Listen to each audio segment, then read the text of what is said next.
আসসালামু আলাইকুম, কেমন আছেন সবাই? তন্দ্রা প্লাস ব্লগে আপনাদের জানাই স্বাগতম।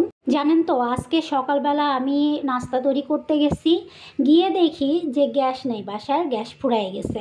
তো এখন আমি ঝটপট আবার একটু নিচে চলে আসছি যে গ্যাসটা ভরে নিয়ে আসি, না হলে তো সবাই সকালবেলা না খেয়ে থাকবো। এর আগেও একদিন এমন একটা কাণ্ড ঘটছে, গ্যাসের কার্ড হচ্ছে আপনাদের ভাইয়ার কাছে, ভাইয়া তো অফিসে, তো সারাদিন আমাদের না খেয়ে থাকা, টুকটাক হাবিজাবি খাওয়া। তো আমি গ্যাসের কার্ডটা রিচার্জ করে নিয়ে এসে এই যে আমাদের এক ভাইয়াকে বললাম একটু রিচার্জ করে দেন। তো মিটারটা রিচার্জ করে দিল, দেন আমি চলে আসলাম বাসায়। বাসায় এসে এখন আগে ঝটপট রান্না শুরু হবে। ছেলেটাকেও মায়ের কাছে রেখে গেছি। গ্যাস, পানি, বিদ্যুৎ না থাকলে আসলে মানুষের জীবন চলতোই না। তো এদিকে এসেই আমি বাচ্চা নুডলস তুলে দিলাম। নুডলসটা খুব দ্রুত হবে, আরও তাড়াতাড়ি খেয়েও নিবে। আর আমাদের জন্য আমি একটু রুটি করে নিলাম। চাইছিলাম আজকে বাবুকে রুটি, দুধ আর কলা দিয়ে দিতে, তো কিন্তু এটা করতে গেলে দেখা যাবে যে অনেকটা দেরি হয়ে যাবে, ছেলেটার ক্ষুধা লেগে যাবে বেশি। তো এই জন্য আর রিস্ক না নিয়ে ওর জন্য নুডলস করে মায়ের কাছে দিয়ে আসলাম। আর আমি আমাদের রুটিও বানিয়ে নিলাম। তো এখন রুটিটাকে সেঁকে নিচ্ছি। মানে আমাদের একটু লেট হইলে বা দেরি হইলে প্রবলেম হয় না, কিন্তু বাচ্চা না খেয়ে থাকলে দেখা যায় যে সেটা পেরেশানি হয়ে যায় মায়ের জন্য। তো সব কিছু করতেই অনেকটা দেরি হয়ে গেল। তো রান্নাবাড়ি করতে করতে, ঘরটর পরিষ্কার করতে করতে আজকে আমার 2টা 3টা বেজে যাবে। তো আমি খাওয়া দাওয়া শেষ করে চট করে সবজি কেটে নিচ্ছিলাম আগেই। এখন এইটাকে একটু ভাজি বসায় দিচ্ছি। এখন এই যে সবজিটাই দুপুরবেলার খাবার হবে আমাদের, কারণ এখন যদি আমি আরও ভারী কিছু রান্না করতে যাই তাহলে অনেকটা সময় চলে যাবে। তো এত পেরেশানি নেওয়া যাবে না। আমার ক্লাস আছে আজকে 3টার ওইদিকে। তো সব কিছু মিলায় আমাকে খুব দ্রুতই কাজটা শেষ করতে হবে। তারপরে আবার বাবু আছে, ওরও একটু খেয়াল রাখতে হবে। তো আমি ঝটপট এই জন্য ভাজিটা তুলে দিলাম, যে ভাজিটা হয়ে যাক, তারপরে বাকিটা আস্তে ধীরে করে ফেলবো। তো এখানে মিক্সড সবজি ভাজি, এইটা পাতাকপি আছে একটু, তারপরে আলু আছে, ফুলকপি আছে, একটু মটরশুঁটি আছে, পেঁয়াজের কলি আছে, সব কিছু মিলে একটা সুন্দর দুর্দান্ত ভাজি করে ফেলছি। এখন এইটা দিয়েই আমাদের দুপুরের খাবার দাবার হয়ে যাবে। আর এই যে ভাত তুলে দিছি, এর মধ্যে বাবুকে গোসল করাই দিছি, সব কাজ কমপ্লিট।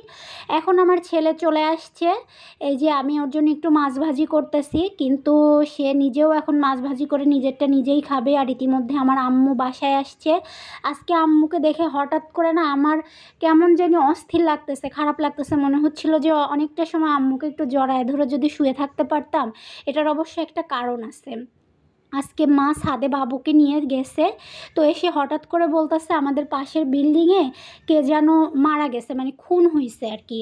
তো ওইটা হঠাৎ করে শোনার পর থেকে আমার কেন জানি এত পরিমাণ খারাপ লাগতেছিল। এখন মরা বা কেউ মারা গেছে এই বিষয়টা নিতে পারি না, আবার কোনো ইমোশনাল কোনো কিছু এখন ওইভাবে আমি অ্যাকসেপ্ট করতে পারি না। আমার প্রচণ্ড রকমের খারাপ লাগে, মানে নিজেদের কথা মনে পড়ে যায় আর কি। ওইটা কেমন যেন একটা অস্থিরতা কাজ করে ভেতরে। তো বাবুকে ঘুম পাড়ায় দিয়ে আসলাম, আমাদেরও দুপুরের খাবার দাবার শেষ। তো আজকে আর কোনো রেস্ট নেওয়া নাই, যেহেতু আমার ক্লাস আছে। এখন বেজে গেছে হচ্ছে 2টার মতন। তো আমি ঝটপট আগে আমাদের রাতের রান্নাটা করে নিচ্ছি।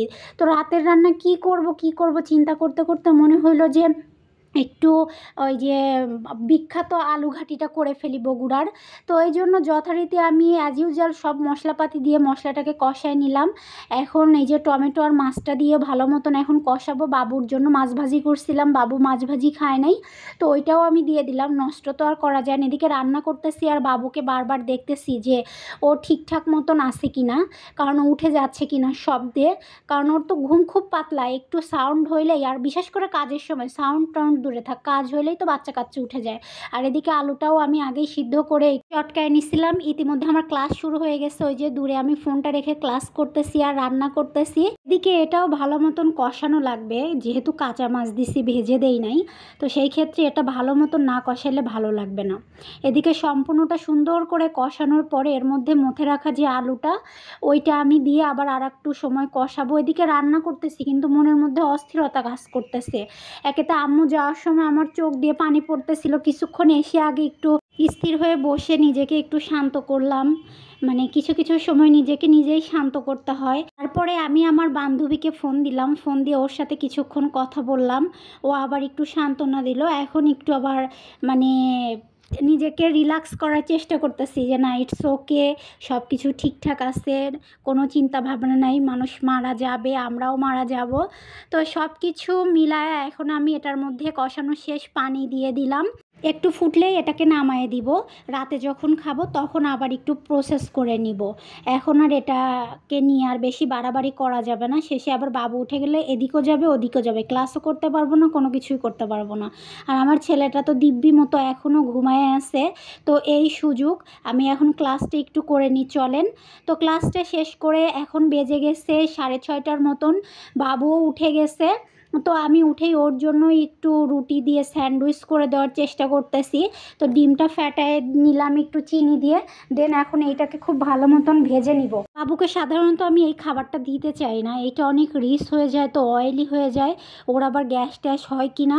তো তারপর আজকে আমারও চরম ক্ষুধা লাগছে, আবার মাও বাসায় আছে। তো চিন্তা করলাম এটাই করে ফেলি, ও 2-1 পিস খেলে খাবে, না হলে ওকে অন্য কিছু করে দিব। তো আমি ঝটপট এখন এইটা সুন্দর করে ভেজে আগে আমার ছেলেকে দিব, কারণ ও প্রচণ্ড রকমের খুনখুন করতেছে। এদিকে ফ্রাই প্যানটাও বারবার ডিস্টার্ব করতেছে, বারবার নেমে চলে যাচ্ছে। তো খুব ঝামেলার মধ্যে দিয়েই আর কি দিনকাল পার করতেছি, কিচ্ছু করার নাই, এইভাবেই করতে হবে। আর এদিকে আমার ভাজি পুরা শেষ, আমার জন্য একটা ওইভাবে করে নিলাম, চা দিয়ে খাবো। আমার আবার এটা খুব একটা ভাল লাগে না, ডিমের গন্ধ লাগে। তারপরেও 1-2টা খাইছি আর বাবুকে দিয়ে দিছি, ইতিমধ্যে মাকেও দিয়ে দিলাম। এখন আবার একটু আমি চা করে নিব নিজের জন্য। তো চলেন যাই, এগুলা আগে দিয়ে দিই বাবুকে। আর বাবু এদিকে বসে তো সুন্দর করে আগে করে দিছিলাম, ওইগুলা খাচ্ছে, তো খেতে থাক। এদিকে আমার চাও কমপ্লিট, এখন চা খেয়ে আবার একটু পড়তে বসবো। তো আজকের ভিডিওটা এখানেই শেষ করছি। সবাই ভালো থাকবেন, সুস্থ থাকবেন, সাবধানে থাকবেন। কে কোথা থেকে দেখছেন আমাকে অবশ্যই জানাবেন। আমার ভিডিওটা ভালো লাগলে একটা লাইক, কমেন্ট, শেয়ার করে দিবেন। আর আমার চ্যানেলটাকে অবশ্যই সাবস্ক্রাইব করবেন।